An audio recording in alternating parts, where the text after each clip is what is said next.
Christopher Robin and I walked alone under branches lit up by the moon, posing our questions to Island Eeyore as the days disappear all too soon.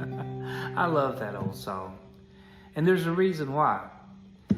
Well, when I was a kid, probably 10 to 13 years old, I'd come home from school, and the house that I was growing up in bordered a great forest. I don't know, must have been 100 acres.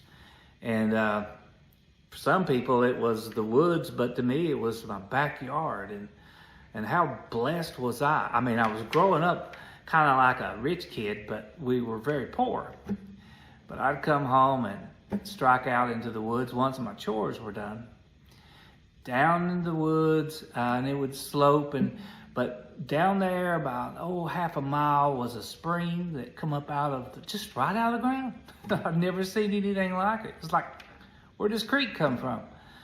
And so there was another stream that I'd fish about another half a mile down the road, and I had this idea that I would catch fish. And make me an earthen dam around that spring and put the fish in there. And that's what I did. It took hours and hours, but man, it was all childhood joy.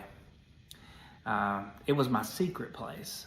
And even though the land didn't belong to me, God had allowed it to be my secret place where I would go and all the cares of life would just melt away.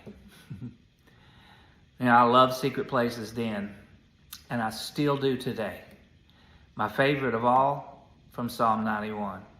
He that dwelleth in the secret place of the Most High shall abide under the shadow of the Almighty. It's secret because it's a place where only God and one other person can be. It's the secret place of the Most High, but He invites us one at a time into His secret place. And no one can know the thoughts or the mysterious or marvelous things that go on in that place. It's the secret place of the Most High. And how privileged are you and I to be invited there. He that dwelleth, to live, right? So he who lives in the secret place of the Most High. How blessed a place is that? Well, it's where you live under the shadow of the Almighty. This is a good thing, because anything comes your way, this shadow is covering you. It's a protection. It's a presence. Not only a protection, but His presence is there. He is with us. And that's the main thing about life. It doesn't matter where we go as much as it matters who is with us. And He's with us, His shadow. One of the things that, as I was a kid, about that same age, we had these chickens that would hatch out eggs, and they weren't in a coop so much. They were just kind of free ranging, I guess. And those things would all be hunkered over like this, and you'd know when they would do that their wings, they would have all these little bitties underneath them. And I guess I had a little mean streak.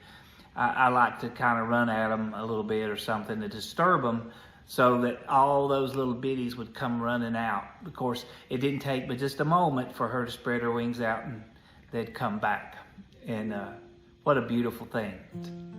It's a beautiful thing to dwell, to live there. And there's another word in that chapter right after that, abide. And it's a word that not only talks about what we're doing, but he that dwelleth in the secret place shall abide under the shadow of the Almighty. It's where we are, but when I think of abiding also, it's kind of a sweet word. It's not like it's forced living. We get to be there. We get to stay. We get to stay. Abide, to stay. And not only that, it speaks of faithfulness. Not so much ours, but God's faithfulness to us. He stays with us. He doesn't leave when we blow it, when we mess up. He's so good to us. And so today, I hope you enjoy and take advantage of this invitation from Psalm 91 to dwell in the secret place of the Most High.